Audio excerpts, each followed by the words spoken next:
नमस्कार दोस्तों, आपका हमारे YouTube चैनल कैरियर कोच पे स्वागत है।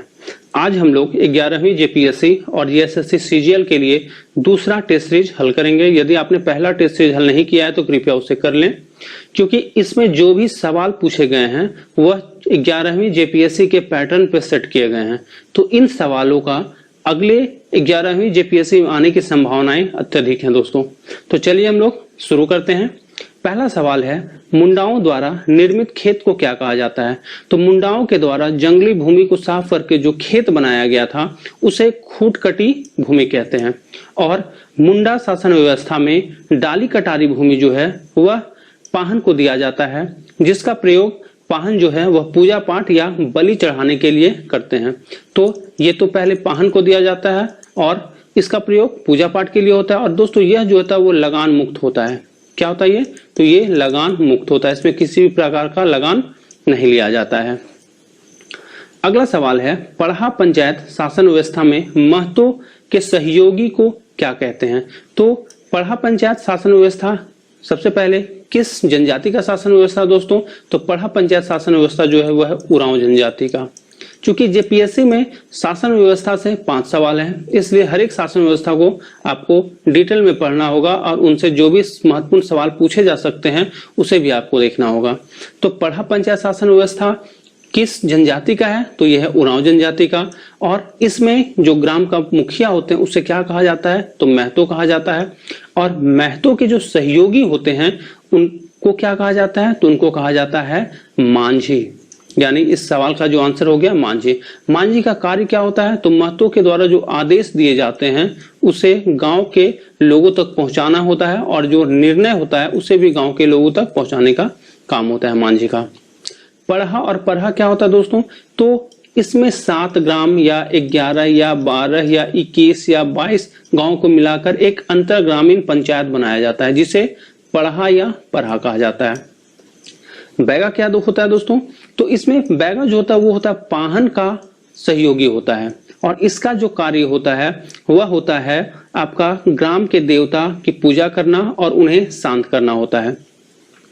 अगला सवाल है आपका, नागवंशी शासन व्यवस्था का प्रारंभ राजा फनी मुकुट राय ने कब किया था? तो राजा फनी मुकुट राय ने जो है नागवंशी शासन व्यवस्था का प्रारंभ 64वीं ईस्वी में किया था दोस्तों। अगला सवाल है आपका, मांझी परगना शासन व्यवस्था किस जनजाति से संबंधित है? तो अभी हम लोगों ने देखा था पढ़ा पंचायत शासन व्यवस्था, मुंडा शासन व्यवस्था। तो मांझी परगना शासन व्यवस्था जो है वह है आपका संथाल जनजाति से। मुंडा से क्या था? तो मुंडा शासन व्यवस्था था। उरांव से क्या है? तो ये है आपका, अभी हम लोग देखें, पढ़ा पंचायत शासन व्यवस्था है। हो जनजाति का क्या है? तो इसका है दोस्तों मुंडा मान की शासन व्यवस्था। तो आप हर एक जनजाति का जो शासन व्यवस्था है उसे आप याद रखने का प्रयास करेंगे। अगला सवाल है आपका, मुंडा मान के शासन व्यवस्था में मुंडा के सहयोगी को क्या कहते हैं? तो पहला तो सवाल यहाँ से यह बन जाता है कि मुंडा मान की शासन व्यवस्था किस जनजाति से संबंधित है? तो अभी हम लोगों ने देखा यह है आपका हो जनजाति से। इसमें ग्राम के प्रधान को क्या कहा जाता है? तो मुंडा कहा जाता है। अब मुंडा का जो सहयोगी होता है उसे क्या कहते हैं? तो इसमें आपका मुंडा के सहयोगी को डाकुआ कहा जाता है। किसमें? तो मुंडा मान की शासन व्यवस्था में। इसका भी कार्य क्या होता है? तो मुंडा के आदेशों को जो है वह गांव के लोगों तक पहुंचाना होता है। मानकी क्या होता है? तो अभी हम लोगों ने जो देखा था पढ़ा या परहा जो था उसके प्रमुख को मानकी कहा जाता है। यानी पढ़ा क्या था? तो 7 गांव 11 गांव मिलाकर जो अंतर ग्रामीण पंचायत बनता था उसी के प्रमुख को मानकी कहते हैं। दिउरी क्या होता है? तो दिउरी जो होता है मुंडा मान की शासन व्यवस्था, यानी जो हो का शासन व्यवस्था है उसमें धार्मिक प्रधान होता है। ये क्या होता है? तो धार्मिक प्रधान होता है दोस्तों। तो आप ये सब जो फैक्ट्स है उसे आप अच्छे से याद रखेंगे, हाँ, और इससे जो संबंधित सवाल है उसे बार बार बनाने का प्रयास करेंगे। अगला सवाल है, खड़िया जनजाति की पारंपरिक शासन व्यवस्था ढोकलो सोहर। तो एक तो सवाल यहां से यह बन गया कि खड़िया जनजाति का जो है पारंपरिक शासन व्यवस्था उससे क्या कहा जाता है? तो डोकलो सोहर कहा जाता है। तो इसमें सवाल ये पूछा गया कि डोकलो सोहर शासन व्यवस्था में सोहर का अर्थ क्या होता है? तो दोस्तों सोहर का अर्थ होता है आपका अध्यक्ष। क्या होता है? अध्यक्ष। और डोकलो का अर्थ क्या होता है? तो डोकलो का अर्थ होता है आपका बैठक। यानी ये हो गया आपका सोहोर और ये हो गया आपका ढोकलो। ये आप याद रखिएगा क्योंकि काफी इंपॉर्टेंट सवाल है ये सब। करटाहा क्या है? तो ये आपका 20 से 25 गांव जो है उसे मिलाकर एक व्यक्ति को चुना जाता है जिसे करटाहा का दर्जा दिया जाता है, और ये पद जो होता है वो वंशानुगत नहीं होता है दोस्तों। अगला सवाल है, किस जनजाति में बिटलाहा जैसी सजा का प्रावधान नहीं है? तो बिटलाहा के बारे में आपको पता होगा कि यह जनजातियों में सबसे कठोर सजा इसको माना जाता है, और इसमें क्या किया जाता है? तो इसमें किसी भी व्यक्ति का सामाजिक बहिष्कार कर दिया जाता है। तो किस जनजाति में इस सजा का प्रावधान नहीं है? तो माल पहाड़िया जनजाति में इस सजा का प्रावधान नहीं है। अगला सवाल है, किस जनजाति में पंचायत के मुखिया का सहायक कहतो या खतो कहलाता है? तो यह है आपका परिया जनजाति, यानी परिया जनजाति के जो पंचायत को मुखिया हैं उनके सहायक को क्या कहते हैं हम लोग? कहतो या खतो। अगला सवाल है, किस जनजाति को धनबाद के सरदार के नाम से जाना जाता है? तो धनबाद के सरदार के नाम से किस जनजाति को जाना जाता है? तो यह है आपका भूमिज जनजाति। अगला सवाल है, किस जनजाति का संबंध द्रविड़ परिवार से है? तो देखिए, झारखंड में 32 जनजातियां पाई जाती हैं, इनका संबंध अलग अलग परिवार से है। जैसे आपका उरांव जो है उसका संबंध आपका द्रविड़ परिवार से है, उसी प्रकार महली और बैगा इन दोनों जनजातियों का जो संबंध है वह है आपका द्रविड़ परिवार से। तो इस प्रकार इस सवाल का जो आंसर हो गया वह हो गया डी, ए एवं बी। करमालिका किसके साथ है दोस्तों? तो ये है आपका प्रोटो ऑस्ट्रोलाइड। किससे? तो प्रोटो ऑस्ट्रेलाइड से है आपका दोस्तों। इसके याद रखने का प्रयास करेंगे। अगला सवाल है आपका, खरवार आंदोलन का नेतृत्व हजारीबाग में किसने किया था? कहां पे? ध्यान दीजिएगा, ये है हजारीबाग में पूछता है खरवार आंदोलन का नेतृत्व किसने किया था। तो खरवार आंदोलन का सबसे पहले कब हुआ था? तो यह हुआ था आपका 1874 में दोस्तों। और इसके नेतृत्वकर्ता कौन थे? तो इसके नेतृत्वकर्ता थे आपका भागीरथ मांझी। भागीरथ मांझी को ही एक अलग नाम से जाना जाता है, कौन सा? तो बाबा जी। तो इस प्रकार खरवार आंदोलन कब शुरू हुआ? 74 में शुरू हुआ। किसने इसका नेतृत्व किया था? भागीरथ मांझी। भागीरथ मांझी को कुछ और अन्य नामों से जाना जाता है क्या? तो जी हाँ, बाबा जी इनको कहा जाता है। अब इसमें सवाल था कि हजारीबाग में इसका नेतृत्व कौन किया था? तो दोस्तों हजारीबाग में इसका नेतृत्व किए थे दुबू बाबा। किसने? तो दुबू बाबा। यानी ये दोनों जो है आपका खरवार आंदोलन से संबंधित है। अब है द्विधा गोसाई, तो ये भी खरवार आंदोलन से संबंधित है। इन्होंने क्या किया था? तो इन्होंने 1881 में जो जनगणना हुआ था उसका विरोध किया था। तो इसी प्रकार जब आपसे एग्जाम में सवाल पूछा जाता है तो चारों ऑप्शन से आपको उलझाया जाता है। तो जब तक आप चारों ऑप्शन को एक्सप्लोर नहीं कीजिएगा, समझिएगा नहीं, तब तक आप एग्जाम में सही आंसर नहीं कर के आ पाइएगा। आपका जो रेशियो होगा सही होने का वह कम होगा। तो आप चारों ऑप्शन से जो क्वेश्चन बन सकता है आप उसे भी बनाने का प्रयास करेंगे। अगला सवाल है आपका, झारखंड के किस प्रसिद्ध व्यक्ति को बाबा जी के नाम से जाना जाता है? देखिए अभी जस्ट ये सवाल का हम लोग इसके ऑप्शन में ही आंसर देख लिया था। तो किस प्रसिद्ध व्यक्ति को बाबा जी के नाम से जाना जाता है? तो अभी हम लोगों ने देखा भागीरथ मांझी को जो है वह बाबा जी के नाम से जाना जाता है दोस्तों। अब भागीरथ मांझी का जन्म कहाँ हुआ था? तो इनका जन्म हुआ था आपका गोड्डा में। कहाँ पे? तो गोड्डा में एक तलडीहा गाँव है। कौन सा? तो तलडीहा एक गांव है, ग्राम है, वहीं पे इनका जन्म हुआ था भागीरथ मांझी को। इनको क्या कहा जाता है? बाबा जी कहा जाता है। किस आंदोलन संबंधित है? खरवार आंदोलन से। यह आंदोलन कब हुआ है? तो आपका कब हुआ था? तो 1874 में। उसी प्रकार ये लाल हेमरम कौन है दोस्तों? तो ये जो है आपका सफाहोड़ आंदोलन से संबंधित है। किस आंदोलन से? सफाहोड़। ये सफाहोड़ आंदोलन कब हुआ है? तो ये हुआ है आपका 1870 में। कब हुआ है? तो ये हुआ है आपका 1870 में। इनको भी एक अन्य नाम से जाना जाता है। किस नाम से जाना जाता है इनको? तो लाल बाबा। लाल बाबा। तो ध्यान दीजिएगा, ये सब जो सवाल होता है वो कंफ्यूजन बढ़ाने के लिए होता है। और इस प्रकार आपका ऑप्शन भी दे दिया जाएगा, क्योंकि यहाँ पे भी बाबा है, यहाँ पे भी बाबा है। तो इसी कारण आप इसको बार बार याद करने का प्रयास करेंगे, बार बार सवाल इससे बनाने का प्रयास करेंगे ताकि एग्जाम में जो है वो सही होने का चांसेस अधिक हो जाए। अगला सवाल है, झारखंड के किस राजा को गिरफ्तार करके कोलकाता के अलीपुर जेल भेज दिया गया था? तो ध्यान दीजिएगा, जब 1857 का जो विद्रोह हुआ था दोस्तों, तो पंचेत के राजा, कहाँ के? पंचेत के जो राजा थे, कौन? नीलमणि सिंह, इन्होंने संथालों को, किसको? तो संथालों को अंग्रेजों के विरुद्ध विद्रोह करने के लिए उकसाया था। इसी कारण से नीलमणि सिंह को गिरफ्तार करके इनको अलीपुर जेल भेज दिया गया था। कहां पे भेजा गया था? तो अलीपुर जेल। किनको? नीलमणि सिंह को। क्यों? तो 1857 में इन्होंने संथालों को अंग्रेजों के खिलाफ विद्रोह करने के लिए उकसाया था। ये अर्जुन सिंह कौन है? तो ये है आपका पोराहाट के राजा थे, उस समय पोराहाट के राजा थे। विक्रम सिंह कौन है? तो इनके ये पुत्र हैं, अर्जुन सिंह के पुत्र हैं। इन्होंने ही सरायकेला का स्थापना किया था। सरायकेला जो राज्य है उसका स्थापना उस समय इन्होंने किया था।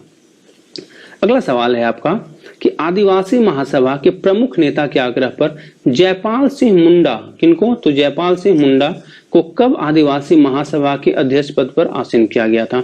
तो एक सवाल तो यहीं से बन जाता है कि ये आदिवासी महासभा जो है इसका कब गठन किया गया था? तो इसका गठन किया गया था आपका 1938। तो ये तो आपका ऑप्शन होगा नहीं, ठीक है। अब है कि जयपाल सिंह मुंडा को इसका अध्यक्ष कब बनाया गया था? तो जयपाल सिंह मुंडा को 1939 में जो है वह आदिवासी महासभा का अध्यक्ष बनाया गया था दोस्तों।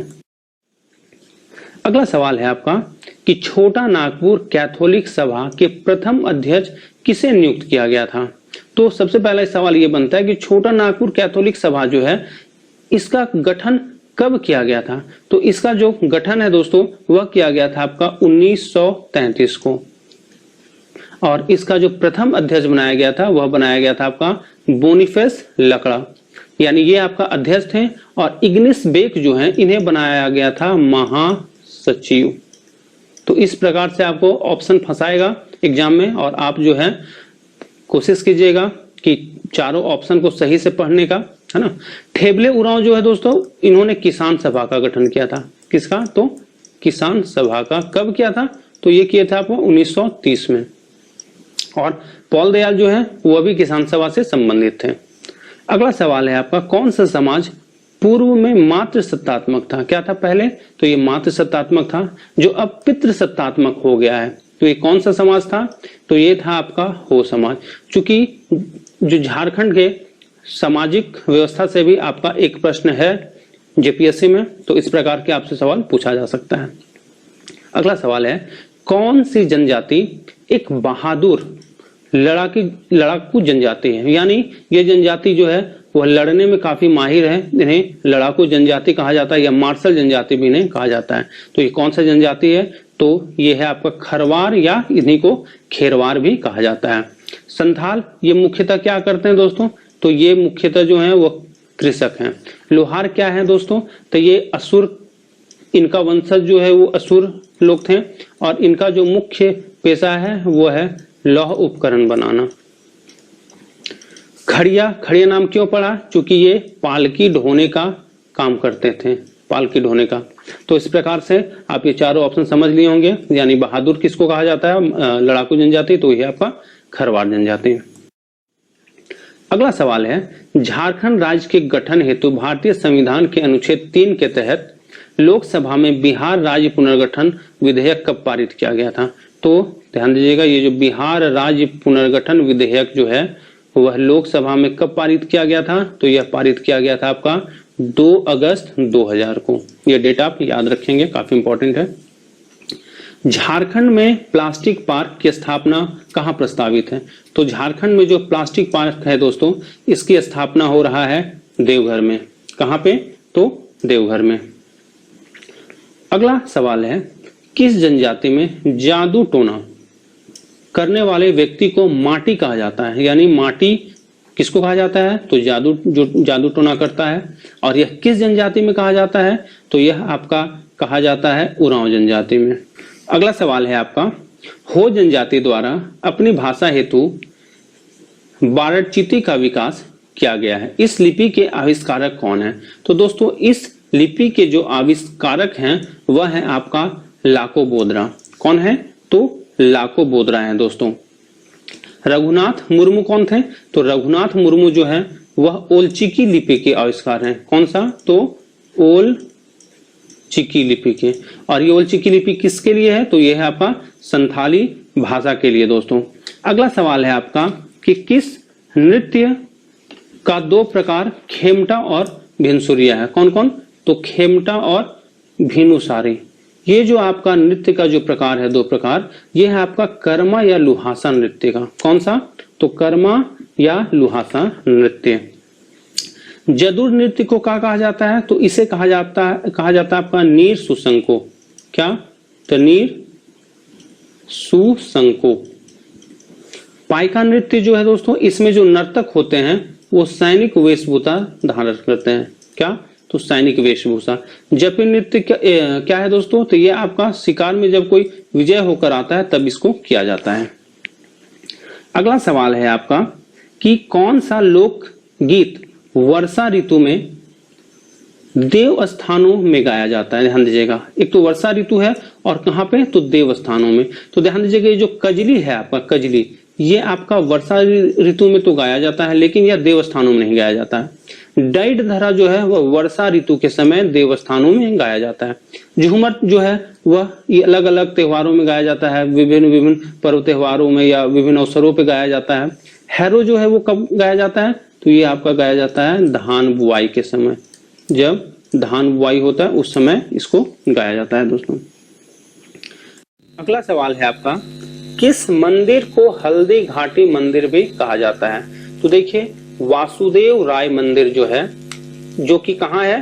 तो ये है आपका कोराम्बे में। कहाँ है? कोराम्बे में। ये कोराम्बे कहाँ है दोस्तों? तो ये है आपका गुमला में। इसे हम लोग कहते हैं वासुदेव राय मंदिर, या इसी को हम लोग कहते हैं हल्दी घाटी मंदिर कहा जाता है। यहाँ पे क्या हुआ था? तो यहाँ पे आपका जो रक्सेल थे, रक्सेल और नागवंशियों में युद्ध हुआ था दोस्तों। किसके किसके? तो रक्सेल और नागवंशियों के बीच युद्ध हुआ था, इसीलिए इसे हल्दी घाटी मंदिर भी कहा जाता है। महामाया मंदिर कहाँ है? तो ये है आपका हापा मुनि गांव में, हापा मुनि गांव में दोस्तों। और ये भी कहाँ है? तो ये भी आपका है गुमला में।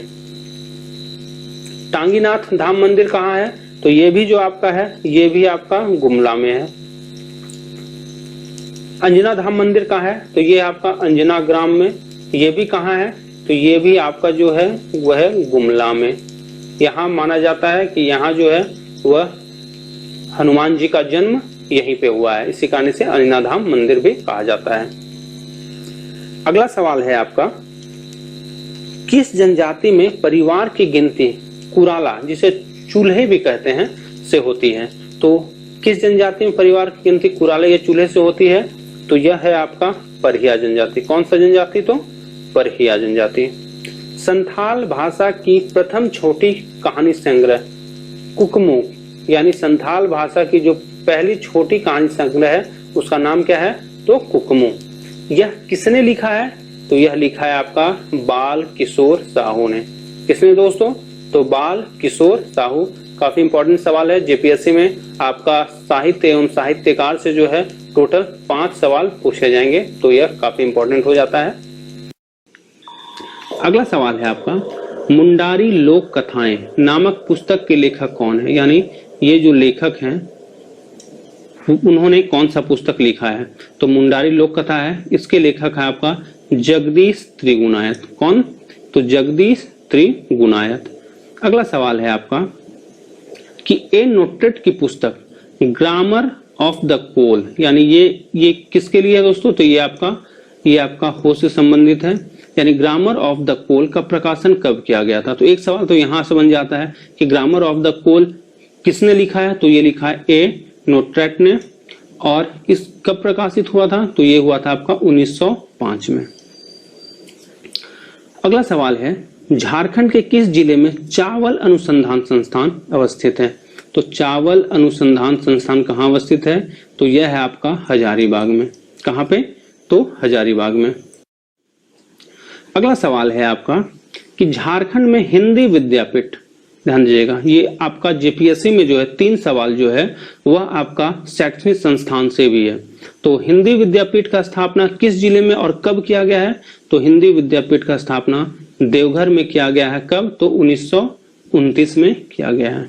अगला सवाल है आपका, श्री कृष्ण लोक प्रशासन प्रशिक्षण संस्थान का स्थापना किस वर्ष रांची में किया गया? तो एक सवाल तो यही बन जाता है कि श्री कृष्ण लोक प्रशासन शिक्षण संस्थान कहाँ है? तो यह है आपका रांची में है। इसकी स्थापना कब किया गया था दोस्तों? तो इसका जो स्थापना है वह किया गया था आपका 1952 में। ये सब काफी इंपॉर्टेंट सवाल है। अगला सवाल है आपका, राष्ट्रीय धातु विज्ञान प्रयोगशाला, कौन सा? राष्ट्रीय धातु विज्ञान प्रयोगशाला, यह कहाँ है झारखंड में अवस्थित? तो यह है आपका जमशेदपुर में। कहाँ पे? तो जमशेदपुर में दोस्तों।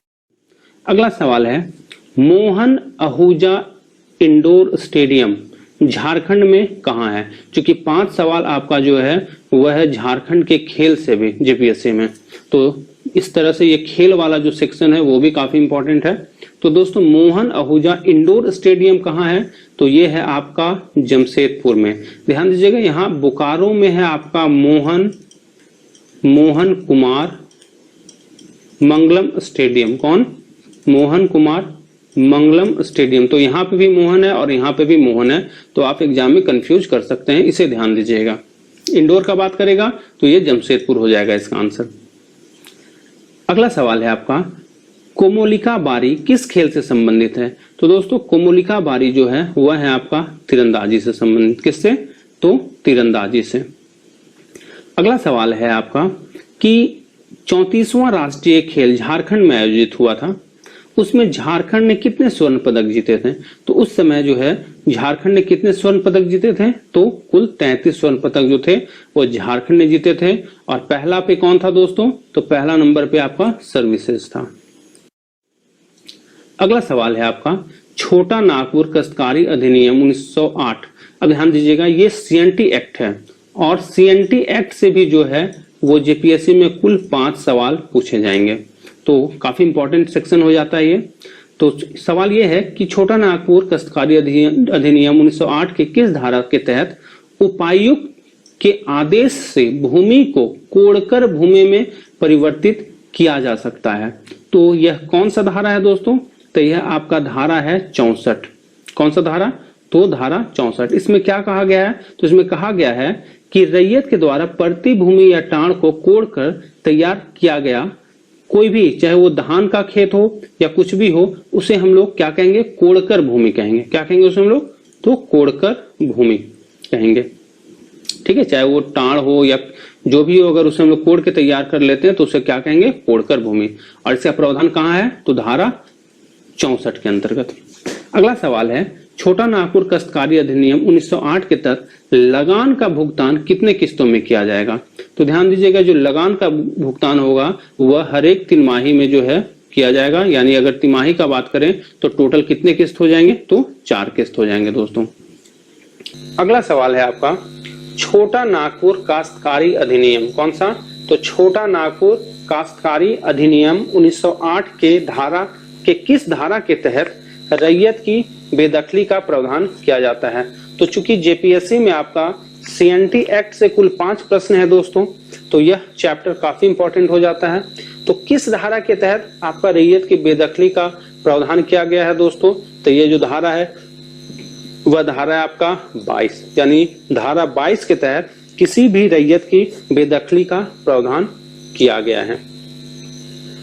अगला सवाल है आपका, छोटा नागपुर काश्तकारी अधिनियम 1908 के धारा 21 के तहत भूमि पर उगने वाले सभी वृक्ष के उत्पादों में भूस्वामी का हिस्सा कितना होगा? तो एक तो सवाल इससे ये बन जाता है कि भूमि पर जो वृक्ष हैं उसमें से उत्पाद में जो भूस्वामी और रैयत का हिस्सा होगा वह किस धारा के अंतर्गत है?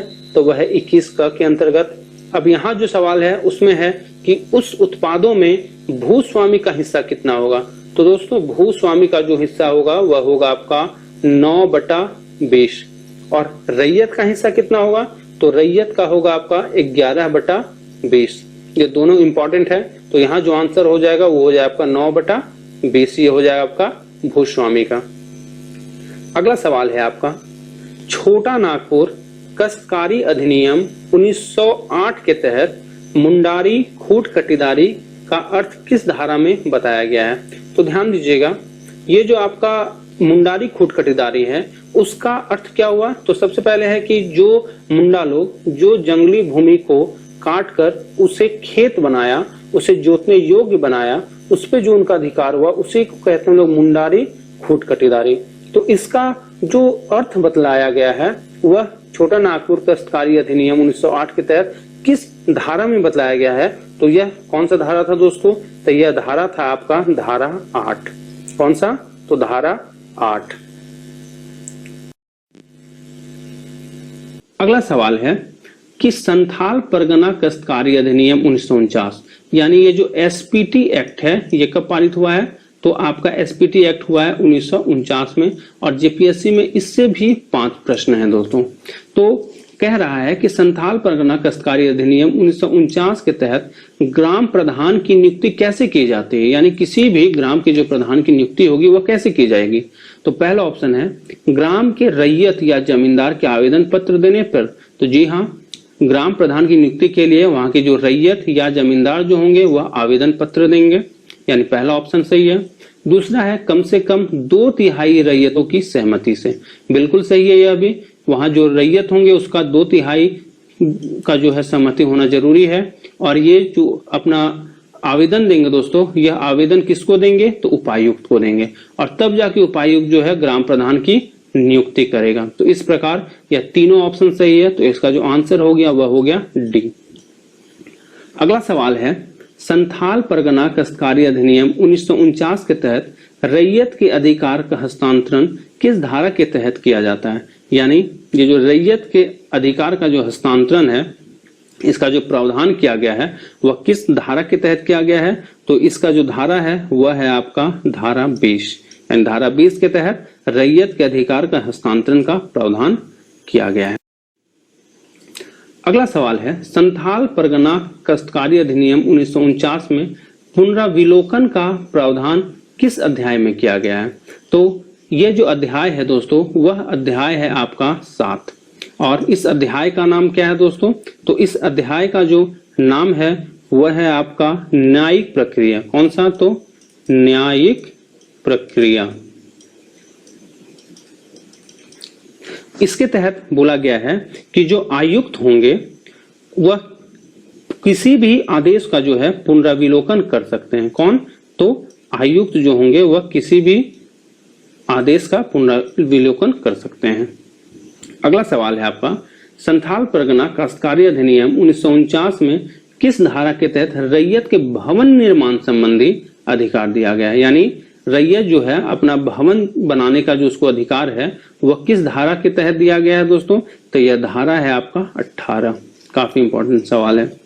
अब ये करंट से संबंधित सवाल है दोस्तों, काफी इंपॉर्टेंट सवाल है। ये समझिए भी आई है, इसका आने का चांसेस बहुत ज्यादा है। तो सवाल यह है कि साहित्य अकादमी युवा पुरस्कार 2022 के लिए झारखंड से किनका चयन किया गया है? तो झारखंड से 2 लोगों का चयन किया गया है साहित्य अकादमी युवा पुरस्कार 2022 के लिए। किसका किसका? मिहिर वत्स और सालगे हंसदा। ये आपका हजारीबाग से है दोस्तों और ये है आपका जमशेदपुर से। कहां से? तो जमशेदपुर से हैं। इन्होंने अंग्रेजी में एक पुस्तक लिखी है टेल्स ऑफ हजारीबाग। कौन सा है ये?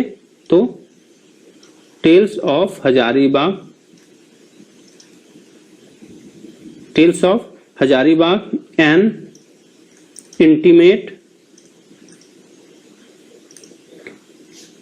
Exploration of Chota Nagpur plateau. ये किताब का नाम है, ये भी काफी इंपॉर्टेंट है, ये भी सवाल आपसे पूछा जा सकता है।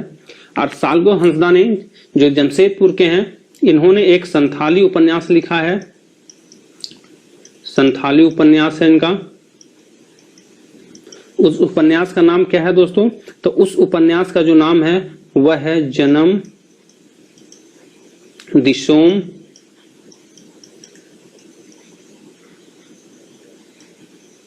उजारोग काना, ये आप किताब का नाम याद रखेंगे, काफी इंपॉर्टेंट सवाल है। तो इस प्रकार इस जो सवाल का जो आंसर हो गया वह हो गया डी, ए एवं बी दोनों। अगला सवाल है, झारखंड के किस शिक्षिका को राष्ट्रीय शिक्षक पुरस्कार 2022 राष्ट्रपति द्रौपदी मुर्मू द्वारा प्रदान किया गया? तो दोस्तों शिप्रा मिश्रा जो हैं उन्हें राष्ट्रपति द्रौपदी मुर्मू के द्वारा राष्ट्रीय शिक्षक पुरस्कार 2022 दिया गया है दोस्तों। और यह कहाँ के थे? तो यह है आपका टाटा वर्कर्स यूनियन +2 उच्च विद्यालय की ये शिक्षिकाएं हैं। अगला सवाल है आपका, झारखंड के किस शहर में पंडित रघुनाथ मुर्मू जनजाति विवि का निर्माण किया जाएगा? तो ये जो पंडित रघुनाथ मुर्मू जनजाति विवि जो है दोस्तों, इसका जो निर्माण किया जाएगा वह किया जाएगा आपका जमशेदपुर में। कहां पे? तो जमशेदपुर में इसका निर्माण किया जाएगा। और हम लोग पढ़े कि रघुनाथ मुर्मू जो है वो संथाली लिपि ओलचिकी, कौन सा लिपि था वो? ओलचिकी से ये संबंधित है। उसका आविष्कारक जो है वह पंडित रघुनाथ मुर्मू ही थे। अगला सवाल है आपका, हॉकी इंडिया के नए अध्यक्ष के रूप में किसे चुना गया है? तो हॉकी इंडिया के नए अध्यक्ष के रूप में किसे चुना गया है? तो चुना गया है दिलीप तिर्की को। काफी इंपॉर्टेंट सवाल है ये। अगला सवाल है आपका कि 22 सितंबर 2022 को विदेश मंत्रियों डॉक्टर एस जयशंकर ने G4 विदेश मंत्रियों की बैठक का मेजबानी कहां किया है? तो दोस्तों ये जो G4 आप देख रहे हैं यह एक ग्रुप है। इसमें कौन कौन है? तो इसमें आपका है इंडिया, ब्राजील, जर्मनी और जापान। तो इनका जो विदेश मंत्रियों का बैठक हुआ था वो कहां हुआ है? तो ये हुआ आपका न्यूयॉर्क में। अगला सवाल है आपका, कौन सा देश महिला T20, ध्यान दीजिएगा, कौन सा देश महिला T20 एशिया कप 2022 की मेजबानी करेगा? तो महिला T20 एशिया कप जो है वह 1 अक्टूबर से शुरू होने वाला है। इसमें कुल 7 टीम है दोस्तों, और इसका जो आयोजन होगा वह कहां होगा? तो ये होगा आपका बांग्लादेश में। तो मैं उम्मीद करता हूं कि आपने ये 50 क्वेश्चन अटेम्प्ट किए होंगे। आप कोशिश कीजिएगा कि हर एक क्वेश्चन को पॉज करके पहले अटेम्प्ट कर लें, तब आगे बढ़ें। और जो क्वेश्चन आप नहीं बना पाए उसे आप नोट डाउन करेंगे और इसे बार बार रिवाइज करेंगे, ताकि आगे इस क्वेश्चन से जो भी संबंधित क्वेश्चन हो सकेगा वो आप सही कर सकें। तो इसी प्रकार हम लोग इसका अगला पार्ट अगले सेशन में लेके आएंगे दोस्तों, 50 क्वेश्चन का जो पार्ट रहेगा। तो चलिए फिर मिलते हैं अगले सेशन में। यदि आपने इस चैनल को सब्सक्राइब नहीं किया है तो कर लेंगे, क्योंकि जब भी वीडियो अपलोड होगा तो आपको नोटिफिकेशन चला जाएगा। Thank you.